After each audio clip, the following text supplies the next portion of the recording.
수험생 여러분, 안녕하십니까? 공인중개사 법령의 한민우입니다. 자, 오늘서부터 저랑 기초입문 과정 이 부분을 이제 공부를 해보도록 하겠습니다. 오늘 첫 시간이죠. 그래서 우리 과목에 대한 소개, 그 다음에 이제 우리 과목이 어떤 과목인지 이 내용을 잠시 말씀드리고 시작을 하도록 하겠습니다. 자, 우리 과목은 우리 시험에서요, 2차 과목에 속해 있죠. 현재 1차 과목은 민법과 이제 부동산학 개론이 되어 있죠. 그래서 2차 과목에 우리는 속해 있는데 2차 과목은 모두 이제 실무 과목에 속하는 겁니다. 그래서 현재 우리 공인중개사 시험에서 2차 과목은 일단 세 과목으로 구성이 되는데요. 우리 과목이죠. 공인중개사 법령 및 중개 실무가 있습니다. 그래서 공인중개사 법령 및 중개 실무,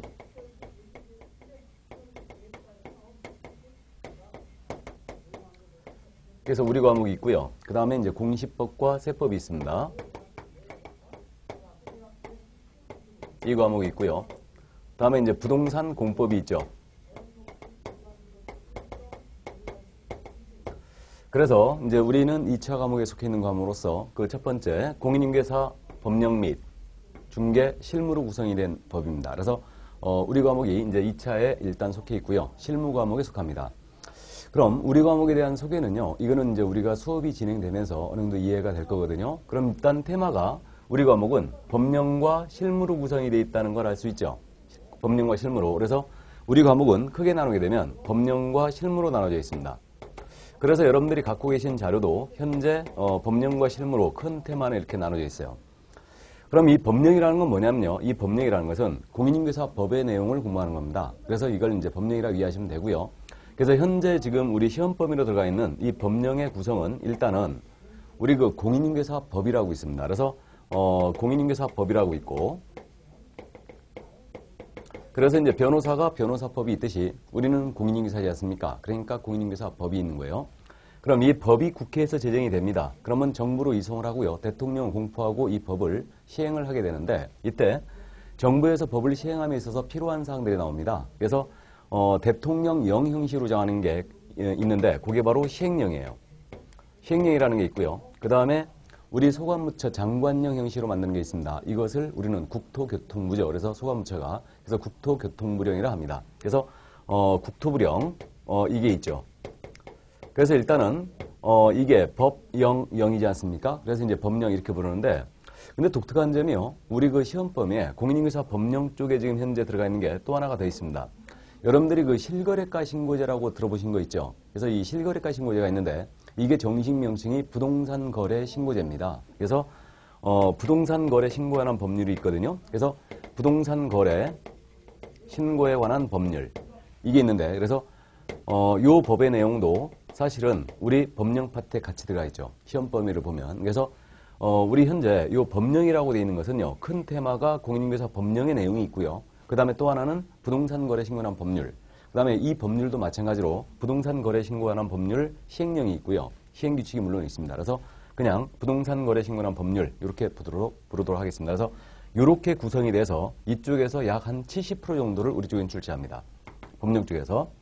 그래서 이제 우리 법령은 주로 이제 중개에 관한 사항을 주로 여기서 공부하게 되고요. 그 다음에 이제 실거래가 신고제인 부동산 거래 신고에 관한 법률을 이제 공부를 하게 되는 겁니다. 그래서 여기서 토탈 이제 70% 정도 문제가 출제가 되고 있는데, 그럼 우리는 5니 40문제가 출제하는 과목입니다. 그렇기 때문에 법령의 70%라면 약 28문제 정도가 여기서 이제 현재 출제가 되고 있고요. 그럼 이제 나머지는 실무입니다. 그러면 실무는 여러분들이 느끼다시피 말 그대로예요. 그래서 다른 과목에서 이제 공부한 내용들, 그래서 공법이라든가 공시법, 세법, 민법, 부동산학 개론 이런 내용에서 공부한 내용들을 여기서 연계하여 실무적인 내용을 공부하는 겁니다. 그래서 이 실무적인 내용은 주로 이제 중개 실무에 관한 내용을 공부하는데, 뭐 계약서를 어떻게 쓰는지, 확인 설명서라는 게 있는데 이런 것을 어떻게 쓰는지 이런 내용들을 여기서 이제 공부를 하게 돼요. 그래서 물론 이 실무는 이제 그러면 법령에서 70%니까 실무 쪽에서는 약 30% 정도가 출제된다는 얘기죠. 그럼 문제수로 환산했을 때는 이제 40문제 중에 약 12문제 정도 이 정도를 출제하고 있습니다. 그래서 통상적으로 이제 7대3의 비중으로 시험은 출제가 되고 있고요. 그래서 이제 주로 우리는 기초입문 과정에서는 주로 법령의 내용을 위주로 이제 정리를 해드릴 겁니다. 그래서 그렇게 이해하시고 정상적으로 이제 우리가 진도를 나갈 때는 이 법령과 실무의 내용을 충실히 이제 공부를 하게 될 거예요. 자, 그래서 일단 우리 과목은 이 정도 이제 법령과 실무로 구성이 되어 있고요. 2차 과목에 속해 있고요. 그 다음에 이제 여러분들이 소문을 들으셨을지 모르겠는데, 우리 과목은 주로 이제 시험에 있어서 다른 과목에 비해서 비교적 쉬운 과목입니다. 그래서 쉬운 과목이기 때문에 고득점을 하고 합격을 하는데, 우리 과목은 그래서 득점 목표가 통상 60점이 아닙니다. 60점이 아니고 80점 이상을 이제 득점을 하고 우리가 시험에서 일단 합격을 하고 있죠. 그래서 이제 이번 그 25회 시험에서도 우리 과목 때문에 이제 합격을 하신 분들이 많고요. 물론 우리 과목을 시험에서 80점 이상을 득점을 못하게 되면 이제 불합격이라는 그러한 고배를 마시게 됩니다. 그래서 여러분들도 이제 앞으로 26회 시험을 대비하면서 우리 과목을 고득점할 수 있도록 이제 해주셔야 되고요. 수업을 들어보시면 아시겠지만 이 부분은 비교적 우리 과목은 득점하기가 대단히 쉬운 과목이고 실제로 시험에서도 80점 이상을 득점을 하실 겁니다. 그 점 믿고 충실히 나중에 정리를 해 주시기 바랍니다. 자, 그러면 이제 바로 진도로 들어갑니다. 그래서 여러분들이 갖고 계신 자료가 지금 1페이지에 법령, 그래가지고 구성 이렇게 돼 있지 않습니까? 그래서 그 구성의 내용을 잠시 말씀을 드렸어요. 그래서 우리 법령은 주로 이제 공인인증사법, 공인인증사법 시행령, 시행령은 다른 말로 대통령령이라 부르는 거죠. 그다음에 공인인증사법 시행규칙, 국토교통무령으로 되어 있습니다. 그래서 요 세 가지가 일단 법령인데 부동산 거래 신고란 법률, 시행령, 시행규칙의 내용도 같이 이제 공부하는 겁니다. 근데 그 3번에 보면 공인인증사의 매수 신청, 대리인 등록 등에 관한 규칙 및 예규라고 되어 있죠. 이건 뭐냐면요, 우리 그 개업 공인인증사들이 주로 그 경매 업무를 할 수 있다는 거 상식적으로 알고 계시죠. 그래서 현재 우리 개업 공인인증사가 의뢰인을 대신해서 법정에 가서 입찰표를 써주고 낙찰 받아주는 행위를 합니다. 그럼 이때는 법원에 먼저 등록을 해야 되는 절차가 있는데 그 법원에 등록하는 절차가 마련된 규정이 바로 공인인증사의 매수 신청, 대리인 등록 등에 관한 규칙 및 예규라고 되어 있습니다. 그래서 그게 이제 더 들어가 있는데 요거는 우리는 실무 쪽의 후일 이제 공부를 더 하게 될 겁니다. 자, 그래서 일단 법령의 구성은 이렇게 되어 있다는 거 이해해 주시고요. 이제 본론으로 들어가서요. 그 용어의 정의입니다. 그래서 우리가 지금 현재 기초입문과정으로 진행이 되기 때문에 이 기초입문과정에서는 일단 주로 용어라든가 우리 기본적인 공사법령의 툴, 그러니까 틀, 이 정도를 이제 여러분들이 보시게 될 거예요. 그래서 기본적인 내용들만 제가 개념을 위주로 하여 이제 정리를 한번 해드리겠습니다. 그럼 먼저 이제 용어의 정의인데 우리가 이제 앞으로 우리 과목을 공부하면서 쓰게 될 용어들이 있거든요. 그래서 우리 법 제2조, 공인인증사법 제2조에서 규정을 두고 있는데 용어의 정의 6가지가 내려져 있습니다. 그래서 이 용어의 정의를 정확하게 이해를 해 두시기 바랍니다. 그래서 첫 번째 용어의 정의가 중개로 되어 있죠. 중개. 자, 그럼 자료를 보시면 중개라 함은 뭐라고 되어 있냐면 법정 중개대상물에 대하여 거래 당사 간의 매매 교환 임대차 그 밖의 권리의 득실 변경하는 행위를 알선하는 것 이렇게 되어 있죠. 자, 그러면 우리 중개에 관한 정의는 일단 법정 중개대상물입니다.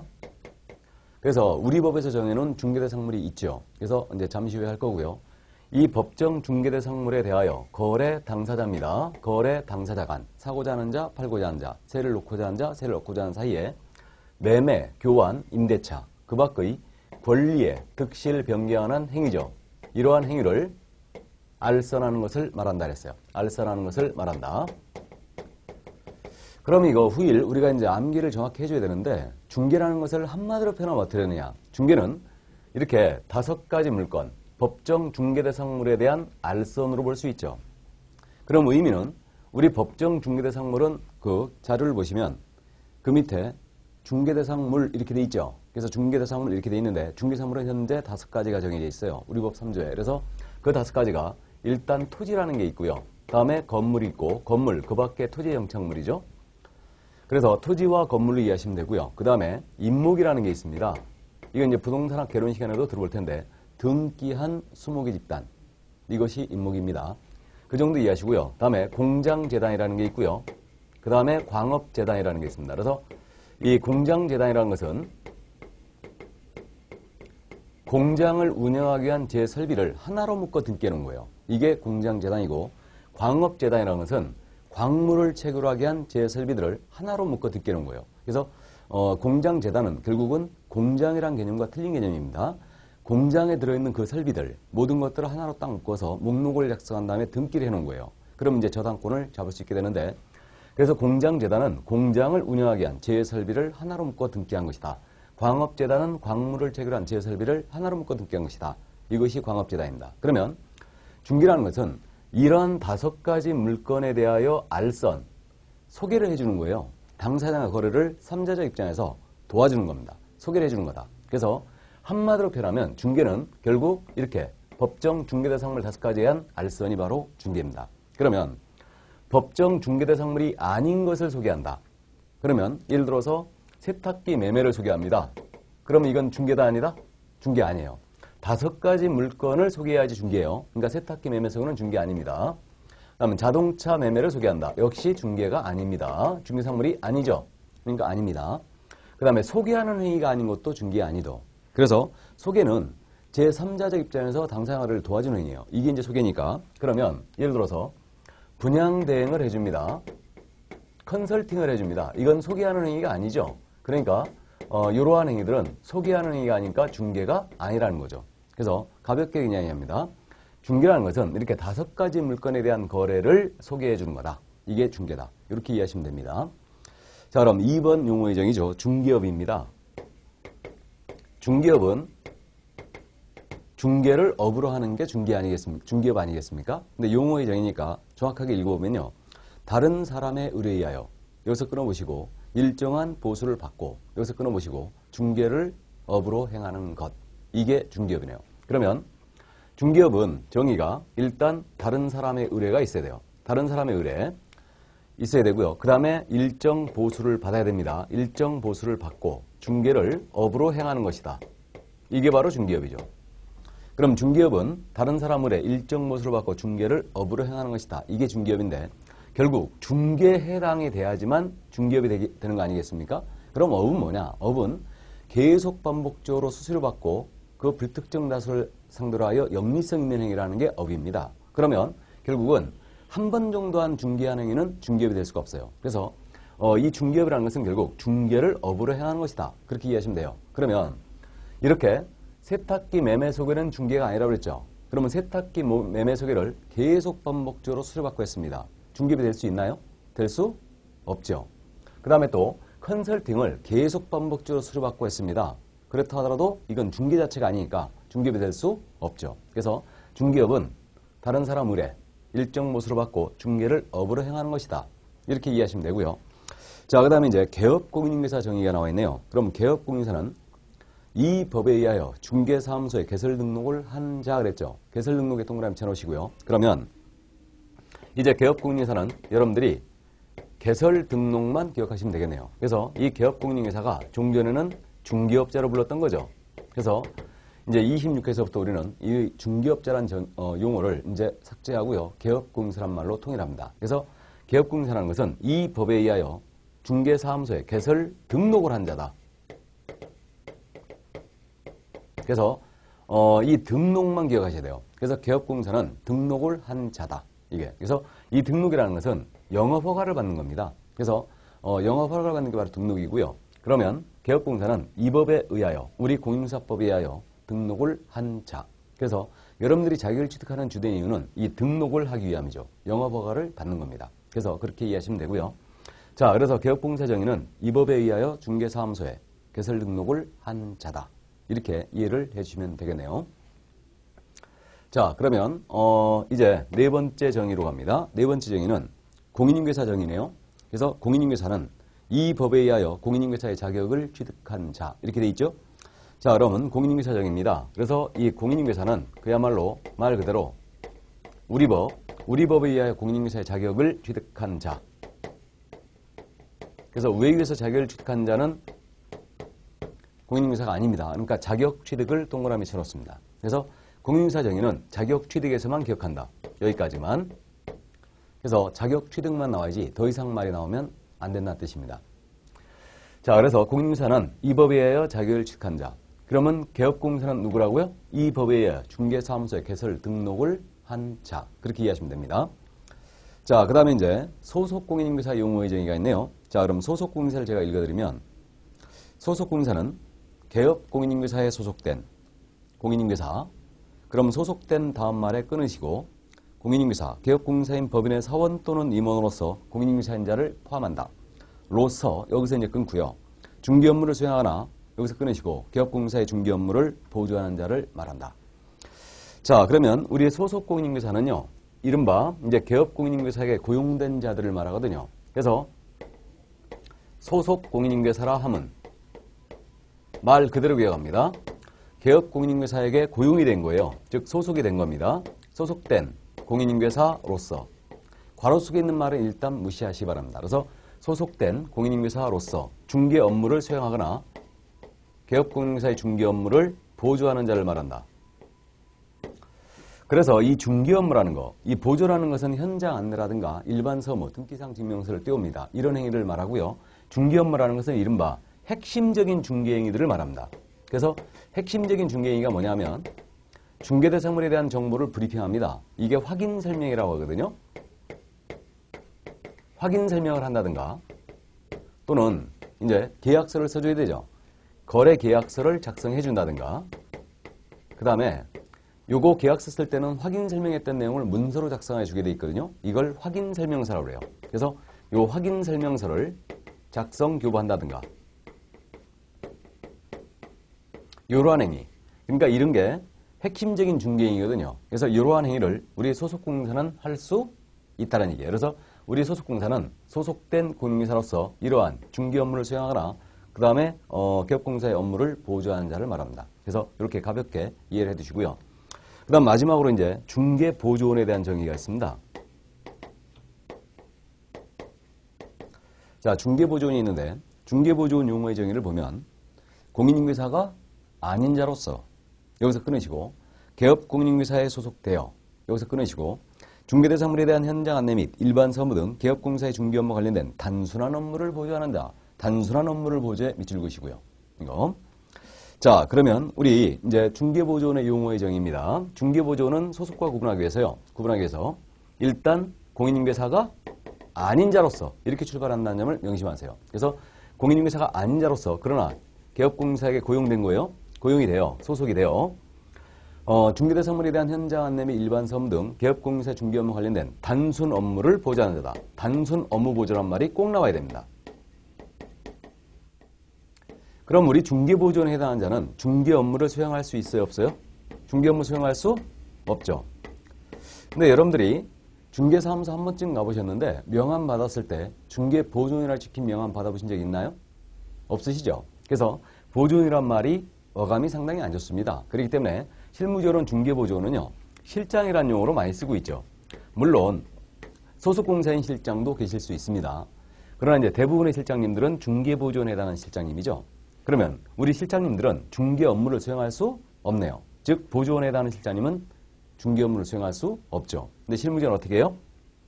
하고 있죠 지금. 그래서 이게 이제 실무와 이론이 틀린 점인데 그래서 이제 실무에서는 어떻게 하고 있냐면요. 우리 개업공사가 이제 보조원 실장님이 이제 브리핑 대강 다 하죠. 계약서도 다 컴퓨터로 업무하기 때문에 출력을 해요. 그리고 최종적으로 우리 개업공사가 계약 단계에서 다시 한번 정리를 해주고 있죠. 이게 그러면 보조 업무로 봐야 될 겁니다. 자, 어쨌든 그래서 이렇게 용어의 정의 6가지가 바로 이거거든요. 그래서 감을 여러분들이 잡으시라는 얘기예요. 중개의 정의는 일단 중개대상물에 대한 알선, 이것이 중개다. 그렇게 이해하시고 중개업은 그러면 중개를 업으로 행하는 것이다. 일단 그렇게 이해하시고 그 다음에 개업공인사는 개설 등록을 한 자, 등록만 기억해 주시고요. 그 다음에 우리 공인인증사 정의는 자격을 취득한 자, 이렇게 이제 기억을 해주시고요. 그 다음에 소속공사는 소속된 공인인증사로서 중개 업무를 수행하거나 보조하는 자다. 이렇게 기억하시고 중개보조원은 공인인증사가 아닌 자로서 이 말을 출발하고요. 그 다음에 단순 업무를 보조한다는 점, 이 점을 기억을 해주시기 바랍니다. 자, 그럼 일단 용어의 정의는 여기까지인데 잠깐만 내용을 더 들어갑니다. 여기 소속공인인증사와 중개보조원이 있죠. 이 둘은 우리 개업공인인증사가 고용한 자들이죠. 그래서 이 둘을 통칭하여 고용인이라고 부릅니다. 고용인 이렇게 부르고요. 다음에 우리 개업공인인증사 종류는 종별이라고 부르거든요. 그래서 우리 개업공인인증사의 종별은 종류라고 하는데 이걸 종별이라 불러요. 종별은 3가지가 있어요. 그래서 3가지가 있는데 하나는 우리 그 등록한 자 중에 법인으로서 등록한 자가 있어요. 이 자를 법인인 개업공인인증사라 합니다. 법인인 개업공인사를 하겠어요. 그래서 개업공인사를 앞으로 제가 개공이라 하겠습니다. 개공. 말이 참 이상하죠? 이거 경공으로 외우시면 안 됩니다. 그래서 법인인 개업공인사, 즉 법인으로서 등록을 한 자예요. 이렇게 되고 그 다음에 공인중개사인 개업공인사가 있습니다. 그럼 여러분들이 자격을 취득한 다음에 중개사무소 개설 등록을 했잖아요. 그럼 여러분들이 다름 아닌 공인중개사인 개공이 되는 겁니다. 여러분들이. 그래서 공인중개사인 개업공인사 그렇게 이해하시면 되고요. 그 다음에 이제 소위 중개인이라는 분이 계세요. 중개인. 그래서 이 중개인이 계시는데 이 중개인이 누구냐면요. 우리 현재는 공인중개사법으로 되어 있잖아요. 근데 국법 예전에 그 1961년도에 소개업법이라는 게 있었거든요. 그때는 공사제도가 없었어요. 그래서 소개업법 시절에는 누구나 다 신고만 하면 중개업을 발사할 수 있었는데 그때 신고하고 중개받은 분들이 지금도 존재합니다. 그분들이 존재하는데 그분들을 제가 앞으로 중개인이라 부를 거예요. 그래서 여러분들이 이 중개인을 중개보조원과 헷갈리면 안 됩니다. 중개인은 개업 공인중개사 중에 하나예요. 그리고 이분들은 자격증이 없는 상태에서 국법 시대에 이렇게 개업을 하신 분들이에요. 그렇기 때문에 일단 중개인은 옛날에 그 중개업자들이다, 개업공사들이다 그렇게 이해하시면 돼요. 그래서 이분들은 물론 자격증이 없어요. 그래서 현재 이 중개인이라는 용어는요, 우리 법에 이렇게 돼 있어요. 법 제 7638호 부칙 제6조 제2항에 의한 개업공사 이렇게 돼 있습니다. 근데 공인중개사는 아니에요, 분명히. 그래서 이렇게 이제 돼 있습니다. 그래서 부칙 규정에 의한 개업공인사 그렇게 이해하시면 돼요. 그래서 국법시대에 그 기득권을 그대로 인정을 해준 거다. 지금까지도. 그래서 이분들이 현재도 존재를 하고 있습니다. 그래서 그분들을 앞으로 제가 중개인이라고 부르겠습니다. 그래서 개업공사의 종류는 일단 세 가지가 있더라. 법인으로서 등록한 법인인 개업공사가 있고 여러분들처럼 자격을 취득하여 중개사무소를 여신 등록을 한 공인중개사인 개업공사가 있고 그 다음에 중개인이 계신다는 점 이해를 일단 해두시고요. 여기까지. 자, 그러면 용어의 정의를 간략하게 살펴봤습니다. 그럼 이제 다음으로 이제 중개대상물로 넘어가는데요. 중개대상물은 제가 간략하게 설명을 이미 드렸죠. 그래서 중개사물은 현재 5가지. 토지, 건축물, 그 밖의 토지영창물, 그 다음에 임모, 광업재단, 공장재단이 있다는 거 일단 이해만 해두시기 바랍니다. 자, 그러면 이제 지금까지 한 내용이 우리 법령의 총칙에 해당하는 부분이었어요. 그러면 지금부터 이제 자격 취득에 대한 내용이 간략하게 정리되어 있는데요. 자, 그러면 자격 취득 부분을 보시죠. 1페이지. 공인중개사가 되려는 자는 시도지사가 시하는 공인중개사 자격시험에 합격해야 한다 그랬죠. 자, 그러면 공인중개사가 되려는 자는 시도지사가 시하는 자격시험에 합격하여야 한다. 이렇습니다. 이거는 원칙적인 시험 시행 기관이 누구냐를 언급한 거예요. 이거. 그래서 현재 우리 그 시험의 원칙적인 시험 시행 기관. 원칙은요, 시도지사입니다.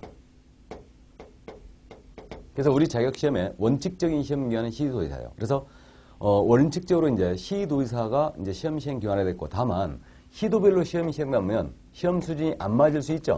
그러니까 예외적으로 우리 국토교통부 장관이 직접 시험지를 출제하거나 시험을 시행할 수 있습니다. 그래서 여러분들이 지금 합격을 하시면 자격증을요, 시도지사로부터 받으시는 거예요. 내 주민등록지 관할 시도지사로부터 받습니다. 그래서 원칙적인 시험 시행 기관장의 의미는 바로 여기에 있어요. 그래서 원칙이 시도지사다. 예외적으로 국토교통부 장관 하는 거 참고만 해주시고요. 그 다음에 이제 2번의 내용은 뭐냐? 자격취득 부분의 2번의 내용은 공인중개사 자격이 취소한 후 3년이 경과되지 않은 자와 공인중개사 자격시험 부정행위자로서 처분일로부터 5년이 경과되지 않은 자는 자격시험을 응시할 수 없다 그랬죠. 그럼 이것은 지금 현재 시험을 못 보는 자가 누구냐? 요거는 이해를 해두셔야 돼요. 그럼 현재 응시는 할 수 없는 자가 딱 두 사람이 있습니다. 공인중개사 자격을 취소당했어요. 그럼 이분은 3년간 응시를 못합니다. 즉 자격증을 빌려줬다가 만약에 취소했다. 대여했다가 취소했어요. 그러면 이때는 3년간 응시 자체를 못합니다. 그 다음에 시험 보면서 컨닝하다 걸렸어요. 이 자를 시험 부정행위자라 합니다. 그러면 요 시험 부정행위자는요. 이 자는 무려 5년간 응시를 못해요. 5년간. 그러면 이렇게 지금 현재 시험을 못 보는 자가 몇 명이라고요? 2명입니다. 그러면 자격 취소당하고 3년 경과되지 않은 자와 시험 부정이자로서 그 부정이 시험을 받은 앞부터 5년이 경과되지 않은 자는 시험을 못 봐요.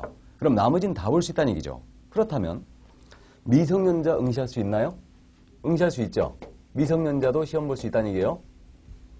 또 전과 사실이 있습니다. 시험 볼 수 있죠. 그 다음에 외국인 시험 볼 수 있나요? 당연히 볼 수 있습니다. 그래서 이렇게 두 사람을 제외하고는 다 시험 볼 수 있다. 이 점을 일단 기억을 해두시기 바랍니다.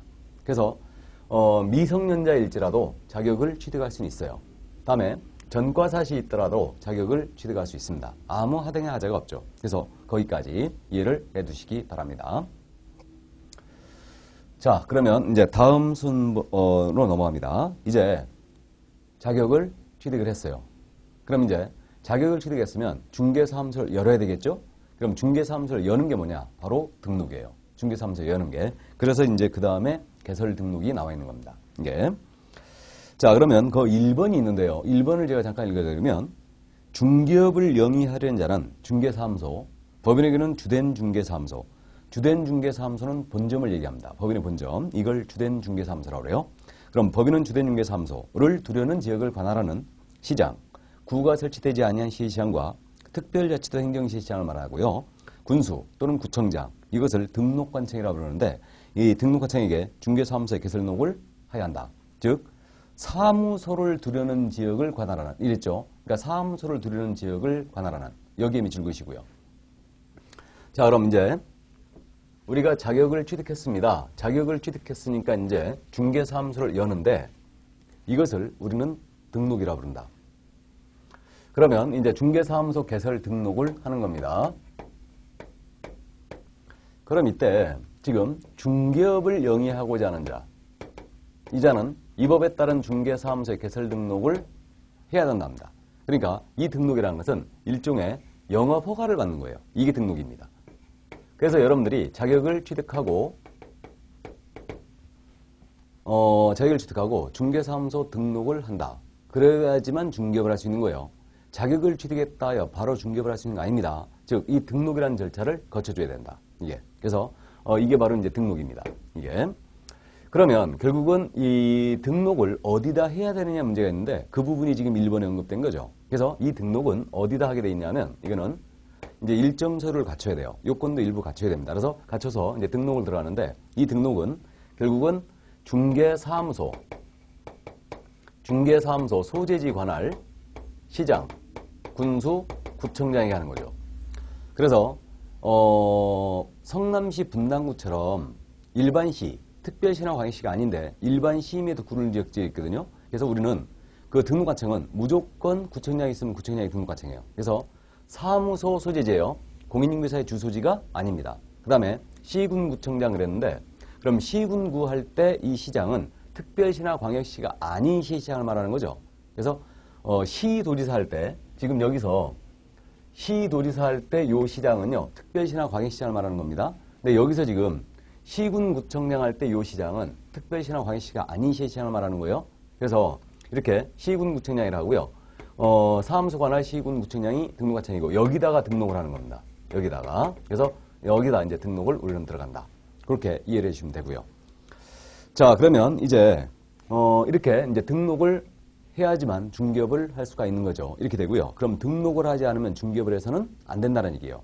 만약에 등록을 하지 않은 상태에서 공인중개사가 중개업을 했잖아요. 그럼 이때는 무등록 중개업이 돼요. 그럼 무등록 중개업에 대해서 우리 법상 최고 형벌이 나가죠.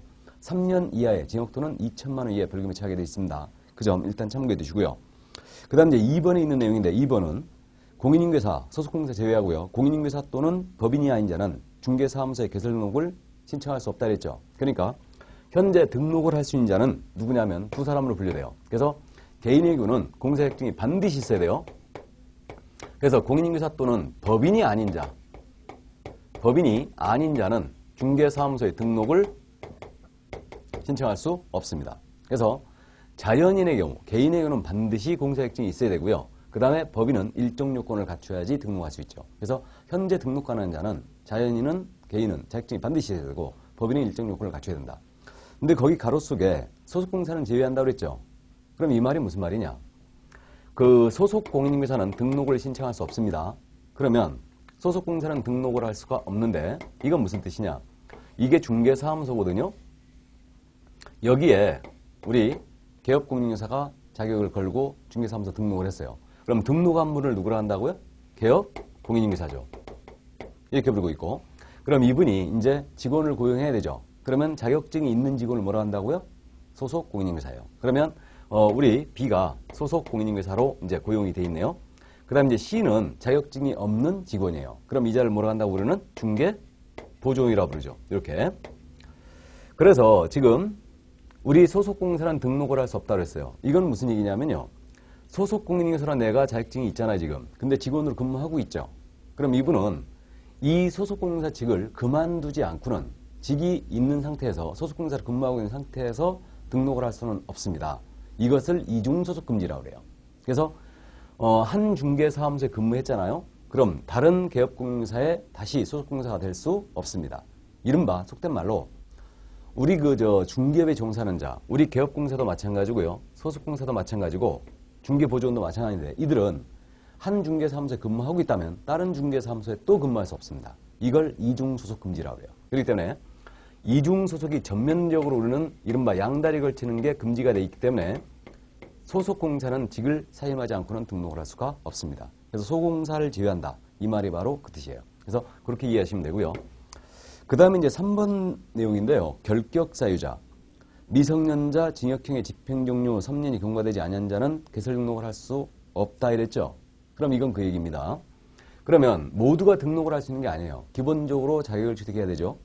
사무소도 확보해야 되고요. 교육도 받아야 됩니다. 그래서 이제 그렇게 해야지만 이제 등록을 할 수가 있는데 그 자격증이 있다 하더라도 일정 결격 사유에 해당하는 자, 즉 등록을 못하는 사유. 이 등록에 결격 사유라는 게 있는데 이 등록을 못하는 사유에 해당이 안 돼야지만 등록을 할 수 있어요. 그래서 이 결격 사유라는 게 대표적으로 미성년자예요. 그래서 미성년자가 있고 그 다음에 징역 갔다 왔습니다. 그럼 이자는 3년이 지나지 않으면은 이때는 등록을 못해요. 이걸 결격이라고 그래요. 그래서 이러한 결격사유에 해당이 안 돼야지만 등록을 할 수가 있다는 얘기죠, 이게. 그러면 결격사유는 대표적으로 두 가지만 제가 실었는데 일단 대표적으로 미성년자, 결격이에요. 여기에 해당이 안 돼 있어야지만 등록할 수 있어요. 그 다음에 또 전과자인데 징역형을 갔다 온 겁니다. 그래서 감옥에 갔다 왔는데 이자가 3년이 지나지 않았다. 그래서 징역형의 집행종료 3년이 경과되지 않은 자는 등록을 거부합니다. 일정 기간 동안 일단 그 때를 벗어낸다는 얘기죠. 그 얘기입니다. 그래서 징역형의 집행이 종료가 되고 3년이 경과되지 않았다. 그러면 이자는 등록을 수리하지 안 받아줍니다. 그럼 여기서 말이에요. 생각을 잠깐 해볼 점이 있죠. 우리 미성년자가 시험 볼 수 있다고요, 없다고요? 있다고 했죠. 그럼 미성년자는 시험은 볼 수 있죠. 그러면 시험을 볼 수 있다는 얘기는 자격을 취득할 수 있지요. 그래서 미성년자는 공인중개사는 낼 수 있어요. 자격 취득자가 공인중개사죠. 그러니까 공인중개사는 낼 수 있지만 여기 중개업에 종사할 수는 없다는 뜻이네요. 즉 등록도 못하고 소속공사가 될 수 없어요. 그래서 결국은 결격사유에 해당이 된 자는 이렇게 미성년이라든가 감옥 갔다 와서 3년이 경과되지 않았다. 이 자들은요. 중개업 종사가 아예 금지예요. 그렇기 때문에 등록은 물론이요. 자격증이 있다가 등록 안 된다는 얘기죠. 그 다음에 소속이나 중개보조로 근무하는 것도 안 됩니다. 그러니까 결국 미성년자는 성년이 될 때까지 자격만 취득했을 뿐 기다려야 된다. 이런 뜻이죠? 이해됐습니까? 자, 그래서 이 정도. 자, 그래서 등록에 대한 내용을 간략하게 살펴봤는데 등록이라는 게 뭐라고요?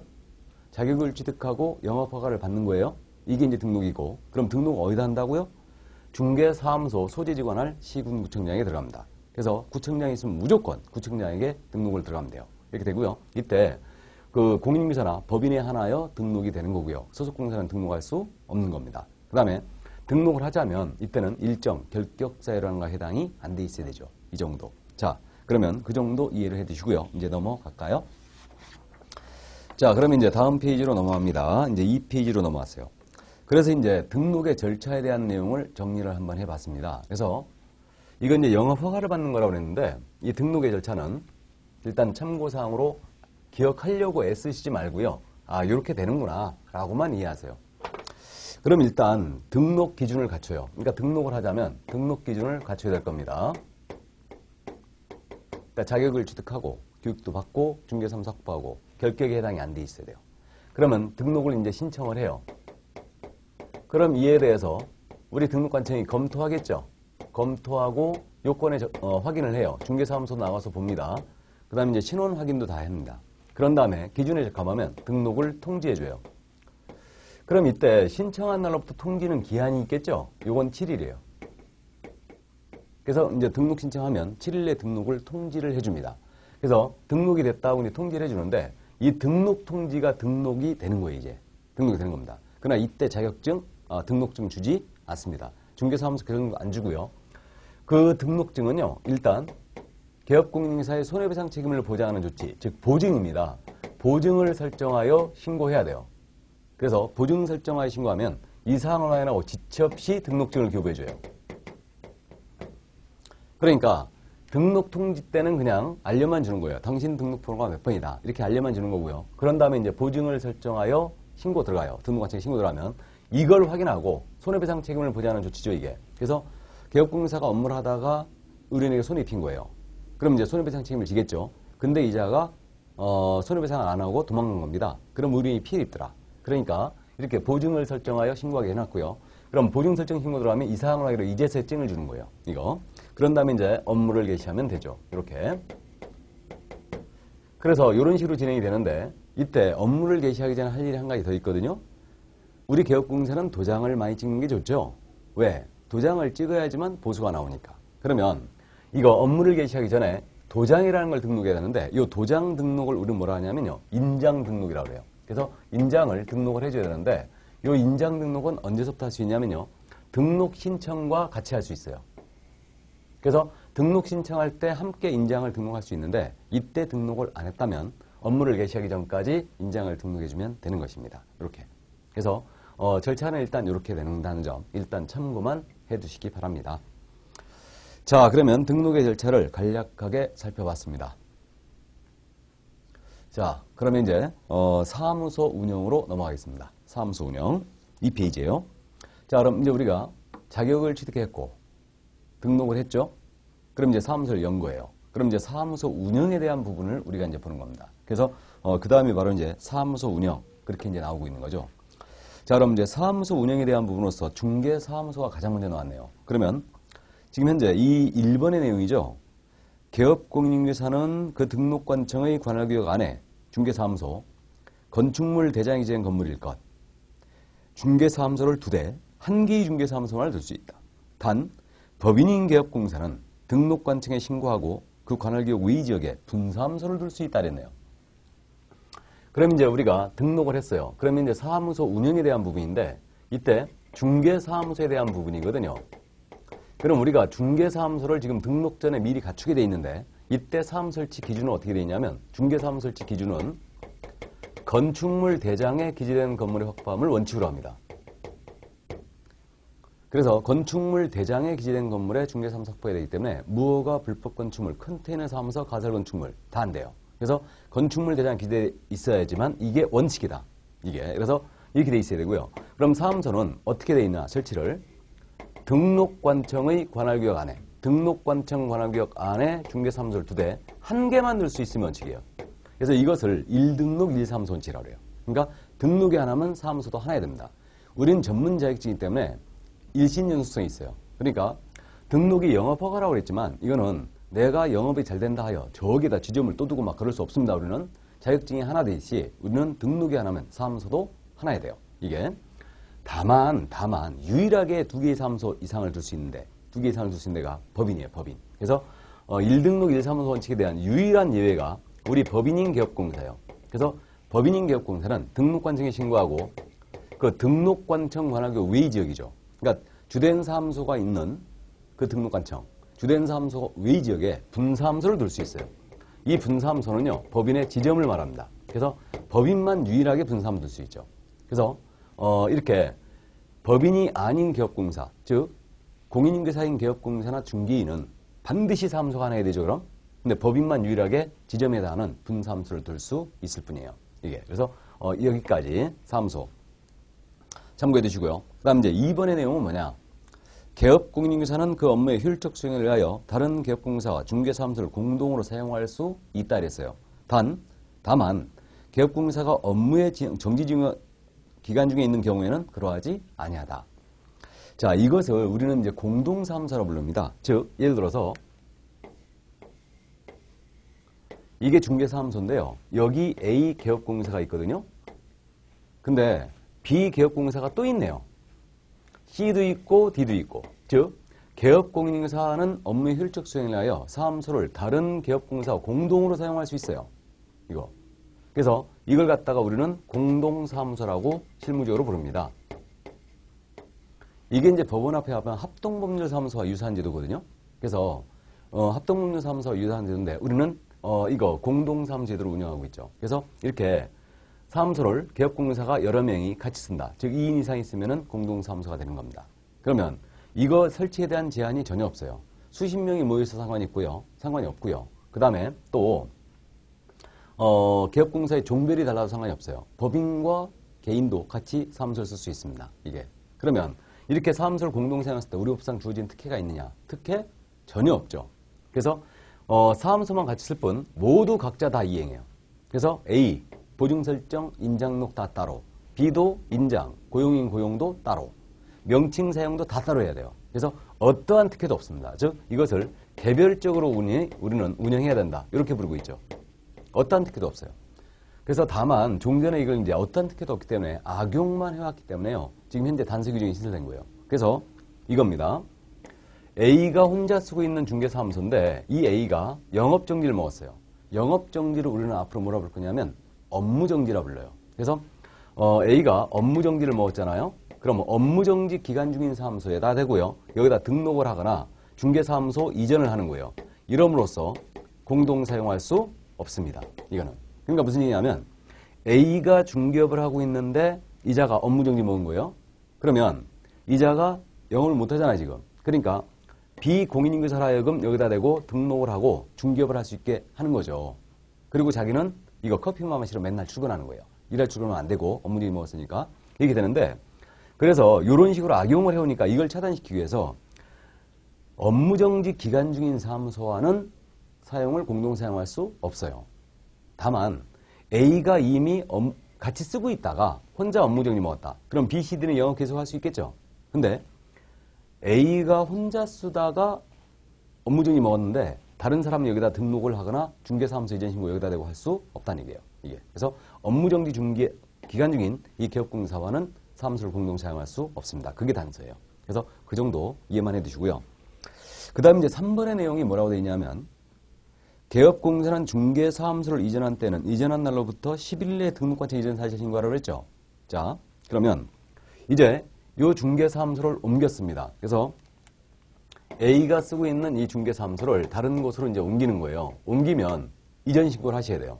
사무소를 옮기면. 그래서 중개사무소 이전할 수 있거든요. 그래서 중개사무소를 이전하기 위해서는 폐업을 해야 되는 거 아닙니다. 그러면 여기 임대료가 너무 비싸다. 다른 곳으로 옮기자. 저기가 영업이 잘 된다더라. 그러니까 절로 옮기자. 사무소를 옮기면 이전 신고하시면 됩니다. 그래서 이전 신고는 이전한 날로부터 이전을 해놓고 이전한 날로부터 며칠 내에 신고하라? 10일. 10일 내에 이전 신고하시면 돼요. 신고는 어디다 해야 되겠습니까? 당연히 등록관청 하면 되죠? 이렇게 돼요. 그래서 이 정도 이해를 해두시면 되겠네요. 자, 그래서 사무소에 대한 내용을 간략하게 봤습니다. 자, 그럼 이제 고용인으로 들어갑니다. 고용인. 그래서 이제 중개사무소 역시 운영을 하면서 이제 고용인을 고용을 해야 될 거 아닙니까? 그래서 고용인은 소속 공인중개사와 중개보조원을 우리는 고용인이라 부른다 그랬다. 그래서 고용인은 소속 공사와 중개보조원 이 둘이 바로 이제 고용인인데 그러면 지금 현재 이 고용인은 소속 공인중개사 이자를 이제 소공 또는 소공사라고 많이 부르거든요. 그래서 이제 소공사와 중개보조원이 있죠. 그래서 이 두 사람이 고용인이에요. 그럼 잠깐 이제 읽어드리면 고용인 개업공인중개사는 소속공사 또는 중개보조원을 고용한 때는 업무 개시 전까지 밑줄 그으시고 고용관계가 종료된 때에는 10일 이내 등록관청에 신고해야 한다. 그래서 10일 이내 신고. 그러면 지금 우리 개업공사는요. 소속공사나 중개보조원을 인원수 제한 없이 고용할 수 있거든요. 전혀 안 돼도 상관이 없어요. 이때 이들을 고용을 했다. 고용을 하게 되면은 고용신고하시라는 얘기죠, 지금. 고용신고는 언제까지요? 이들이 업무를 개시하기 전까지 신고하셔야 돼요. 근데 이제 이들과 고용관계가 종료가 됐습니다. 그럼 고용관계 종료 신고하라는 얘기죠. 그러면 고용관계 종료 신고는 언제까지? 고용관계 종료된 날로부터 11일 내에 신고하게 되어 있습니다. 그래서 우리가 소속이나 중개 보조원을 고용했지 않습니까? 그러면 고용하게 되면 그들이 업무를 개시하기 전까지 신고하고 업무를 시켜야 됩니다. 신고를 해줘야 돼요. 그 다음에 그들과의 고용관계가 종료가 됐다. 그러면 그냥 해고했거나 그만뒀다 그냥 냅두면 안 되고요. 10일 내에 등록관청에 신고를 해주게 되어 있습니다. 모두. 그래서 그 명단을 등록관청에 모두 확보를 하고자 하는 취지고요. 이 사실을 또 협회에다 다 통보해 주게 되어 있어요. 그래서 어쨌든 고용인 이렇게 고용하거나 고용관계 종료되면 신고를 해야 된다. 그 다음에 2번의 내용은 그겁니다. 소속 공인중개사 또는 중개보조원의 업무상 행위는 그를 고용한 개업공사 행위로 본다 이랬죠. 그래서 이들이 이제 중개 업무, 보조 업무를 수행을 합니다. 그러면 소공사는 우리 중개 업무를 할 수 있다고 그랬죠. 그러니까 핵심적인 중개 행위, 계약서를 쓴다든가 브리핑, 확인 설명을 한다든가 확인 설명서를 쓰는 행위를 할 수 있어요. 근데 보조는 그런 행위 할 수 없습니다. 물론 현장 안내라든가 이런 업무 다 수행할 수 있죠. 그래서 이들이 중개 업무 또는 보조 업무를 수행하더라 이거예요. 수행을 하면서 어떤 일을 했어요. 행위를 하게 되면 이들의 업무상 행위, 이들의 업무상 행위는 모두 그를 고용한 중개업자, 개업공사 행위로 봅니다. 그래서 개업공인중개사 행위로 간주를 함으로써 의뢰인을 두텁게 보호하는 거죠. 그래서 만약에 이들이 업무를 수행하다가 우리 중개의뢰인을 손입했잖아요. 손입히면 그대로 개업공사가 모두 손해배상 책임을 지게 됩니다. 다. 그 다음에 이들이 어떠한 불법 행위했어요. 위법 행위를 하게 되면 그 처벌을 개업공인사 역시도 받습니다. 같이. 그렇기 때문에 일단 고용인 여기까지. 그래서 이들의 업무상에는 모두 우리 개업공사가 한 걸로 간주가 된다. 뭐 당연한 얘기입니다. 고용법리상. 자, 그 다음에 이제 인장 등록이란 말이 나와 있죠. 그러면 인장이 뭐라고요? 도장. 도장을 등록하는 게 인장 등록이다. 그러면 인장 등록에 대한 내용으로서 법인이 아닌 개업공사 및 소속공사는 중개행에 사용할 인장으로 성명 플러스 7에서 30mm를 법인인 개업공사는 상업등기축에 의한 신고한 법인의 인장을 업무 개시 전에 등록관청에 등록해야 한다. 이렇게 돼 있죠. 자, 그러면 인장 등록인데요. 도장을 등록하는 겁니다. 그래서 우리 개업공인중개사와 소속공사는요. 모두 인장을 등록하셔야 돼요. 그래서 개업공인중개사, 소속공사는 인장을 모두 등록한다. 그런데 중개보조는 그럼 인장 등록 의무가 없다는 얘기네요? 이 얘기예요. 이때 우리 개업공인중개사로서 개인입니다. 법인이 아니에요. 그럼 공인중개사인 개업공사나 중개인이 있다고 그랬죠. 그래서 공인중개사인 개업공사나 중개인은 어떤 인장을 등록해줘야 되느냐? 이들은 등록할 인장이 가족관계 등록부나 중명표상에 성명이 나타난 것이어야 돼요. 그리고 그 크기가 가로 세로 각각 7mm에서 30mm 범위 내로 들어와야 됩니다. 그러니까 너무 적어도 안 되고 너무 커도 안 된다는 얘기죠. 그래서 개인은 이쁜 막도장 파갖고 등록해도 됩니다. 이거. 그러니까 뭐 동그란 인장을 파든 사각 인장을 파든 상관이 없고요. 이 안에는 반드시 이름이 써 있어야 돼요. 한자로 써이든 한글로 써이든 상관이 없어요. 그래서 이렇게 이름이 써 있어야 되고요. 이 사이즈는요. 사이즈는 7mm 이상, 직경 7mm. 그 다음에 가로 세로 각각 7mm 이상 30mm 범위 내로 들어와야 돼요. 그래서 너무 커도 안 되고 적어도 안 된다. 이게. 그래서 이 사이즈로 이제 개인은 등록을 하면 돼요. 그럼 우리 소공사도 마찬가지겠죠. 소공사도 개인이니까 이렇게 이쁜 도장 파갖고 등록을 하시면 됩니다. 그런데 법인은 달라요. 우리 법인은 상업등기규칙이라고 있거든요.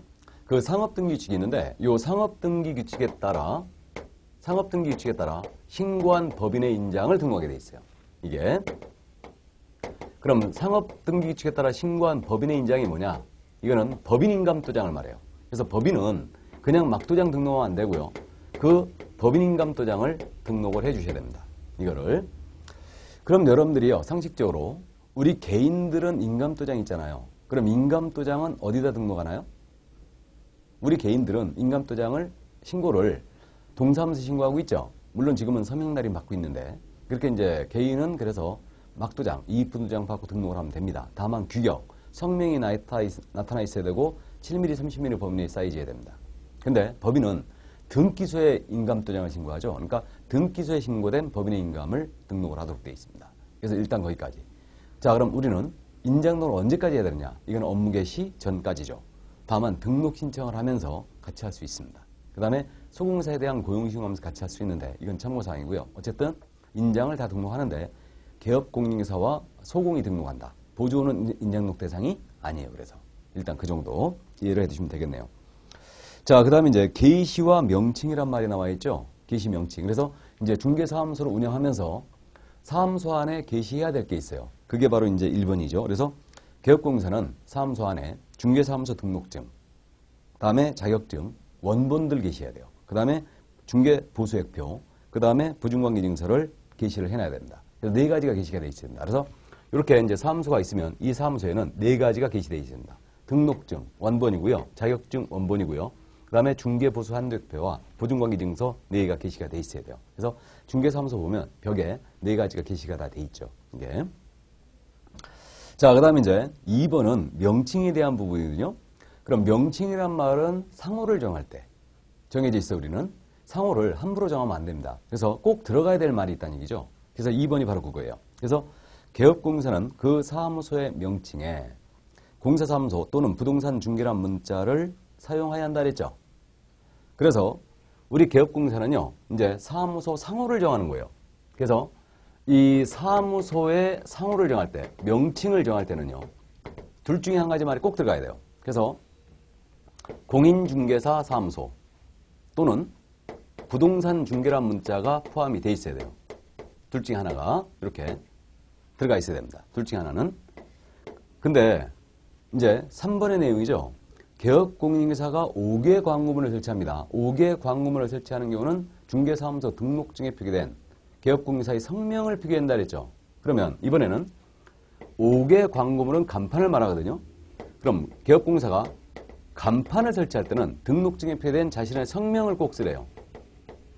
이게. 그래서 이게 이제 사무소 명칭에 대한 부분인데, 그래서 여러분들이 길 다니다 보면요, 그 간판들이 다 대표자 이름이 써 있죠. 그래서 이게 5개 광고문에 모두 이렇게 성명을 표기하게 돼 있거든요. 성명을 쓰게 돼 있어요. 간판에 꼭. 이렇게 돼 있고요. 그 다음에 이제 명칭, 상호를 정할 때는요, 이렇게 공사사무소라든가 또는 부동산 중개란 문자를 꼭 넣게 돼 있습니다. 그럼 상호를 만약에 호박공인중개사 사무소로 정한 거예요. 이거 된다, 안 된다? 되겠죠? 그 다음에 대박부동산 중개사무소로 정해도 됩니다. 상관없고요. 한민우 공사사무소 이렇게 정했습니다. 자기 실명을 넣어서 해도 상관이 없죠. 그래서 실명을 넣든 안 넣든 관계가 없거든요. 없는데 이때 5개 광고문을 설치할 때 실명이 안 들어가 있다. 그럼 이렇게 호박이나 대박으로 상호를 정하면 이때는 자기의 성명을 간판에 써주라는 얘기예요. 근데 물론 이제 길 다니다 보면 간판에 실명이 안 써있는 간판들도 있거든요. 그 간판들은 2007년 전에 설치된 간판이라고 보시면 돼요. 여러분들은 개업을 하시면 무조건 간판에 실명이 들어가야 됩니다. 그래서 공사사무소 부동산 중개란 문자를 넣어서 상호를 정하고 그 다음에 간판 설치할 때는 반드시 자기의 성명을 쓰게 돼 있죠. 인식할 수 있는 크기로. 자, 그럼 그 정도 이해하시고요. 그 다음에 이제 간판 철거로 내려갑니다. 여전히 이 페이지에 지금 간판 철거. 그러면 개업공사는 중개사무소를 이전했다. 폐업 신고했다. 등록 취소 처분을 받았어요. 그럼 지체 없이 사무소 간판을 철거해야 되겠어요. 당연한 얘기죠, 이거. 그래서 우리 개업공사가 사무소를 다른 곳으로 옮겼습니다. 이렇게 옮기면 종전사무소의 간판을 철거해야 되지 않겠어요, 이거? 지체 없이 철거해야 됩니다. 또 우리 개업공사가 폐업을 해버렸어요. 중개사무소 문을 닫았다. 그럼 간판 철거해야 되죠. 당연한 얘기고. 또 우리 개업공사가 등록을 취소하겠다. 등록을 취소하면 당연히 간판을 철거를 해줘야 되겠죠. 이렇게. 그래서 간판 철거 이런 의무가 있다는 거 이해해 주시고요. 그럼 안 하면 어떻게 되느냐? 안 하면 이때는 행정대집행법에서 등록관청이 대집행을 해버릴 수 있습니다. 대신 철거하고 그 비용을 개업공사에 청구할 수 있다는 얘기죠. 자, 그래서 이 페이지의 내용을 이제 다 봤고요. 이제 3페이지로 가면요. 휴업 폐업이 나옵니다. 그래서 휴업 폐업이 나오는데 이 휴업은 말 그대로 중개업을 쉬는 거예요. 폐업은 중개업을 문을 닫는 겁니다. 그래서 그 1번에 써 있는 내용을 잠깐 보시면 3페이지에 지금 개업공인사는 3호를 초과하는 휴업, 폐업 또는 휴업한 중개업을 재개하고자 하는 때는 등록관청에 그 사실을 신고해야 한다. 휴업기간을 변경하고자 하는 때도 또한 같다. 그다음에 2번은 휴업은 질병으로 인한 요양, 징집, 취약 등의 사유가 없는 한 6월을 초과할 수 없다 이랬네요. 자, 그러면 이제 여러분들이 보시기에 중개업을 이제 쉬는 겁니다. 물론 사무소 운영에 대한 부분이죠, 이것도. 그래서 중개업을 휴업을 할 때는요, 그냥 대충 쉬면 안 된다는 얘기예요, 그럼. 이게. 그래서 신고하고 쉬라는 얘기예요. 근데 언제나 신고 의무가 있는 건 아니죠. 뭐라고 그러냐면 3월을 초과하는 휴업을 하고자 할 때는 등록관청에 미리 신고하시라는 얘기예요. 그래서 내가 아파가지고 4개월을 입원해야 되겠다. 그러면 휴업 신고를 미리 하고 쉬시라는 얘기입니다. 이 얘기예요. 그래서 이제 3월을 초과하는 휴업을 할 때는 신고를 미리 해야 된다. 그럼 2달을 쉬는 거예요? 휴업 신고 의무 없죠. 정확히 딱 3달을 쉰다. 휴업 신고 의무 없어요. 그래서 이렇게 3월을 초과하는 휴업을 할 때만 신고할 의무가 있는 거죠. 이게. 그러면 요 휴업은 몇 개월을 초과할 수 없다? 기본적으로 6개월. 즉 6월을 초과할 수가 없습니다. 그래서 다만 이제 특이한 사유들, 부득이한 사유라고 그러는데 질병으로 인한 요양, 6개월 이상 요양을 해야 된다. 또 징집을 기업공사가 당했다. 또는 대학을 가신다. 취약.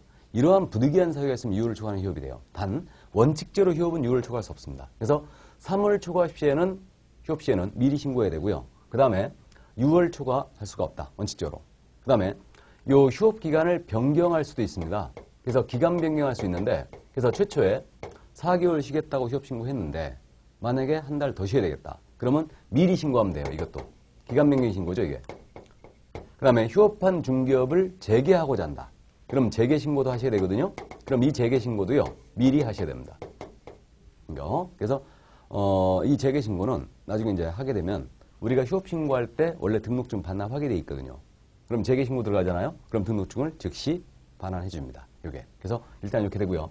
그다음에 중개업을 문을 닫고자 한다. 이게 폐업이죠.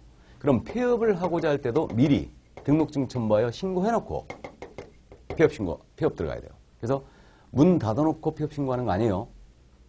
미리 문 닫기 전에 신고해놓고 폐업을 하는 거다. 이게. 그래서 일단 여기까지. 그래서 휴업 폐업이 바로 여기까지입니다. 그래서 여기까지가 바로 이제 중개사무소 운영에 대한 부분이었어요. 그래서 사무소를 어떤 기준하에 설치해야 되는가. 그 다음에 고용인은 얼마나 고용할 수 있는가. 그 다음에 고용인 고용했을 때 소속이나 중개보전을 고용했을 때 신고해야 되는가. 이런 부분. 그 다음에 이제 인장 등록. 그 다음에 또 간판 제거라든가 사무소 이전이라든가 이제 이런 내용들. 그래서 명칭 이런 부분들. 그 다음에 이제 휴폐업에 대한 내용이 사무소 운영과 관련된 내용이었죠. 이게 그래서 일단 여기까지 했습니다. 자, 그래서 오늘은 일단은 여기까지 하고요. 다음 시간에 이제 중개 업무 파트로 나가도록 하겠습니다. 자, 여러분들 그러면 건강 유의하시고요. 다음 시간에 뵙도록 하겠습니다. 수고하셨습니다.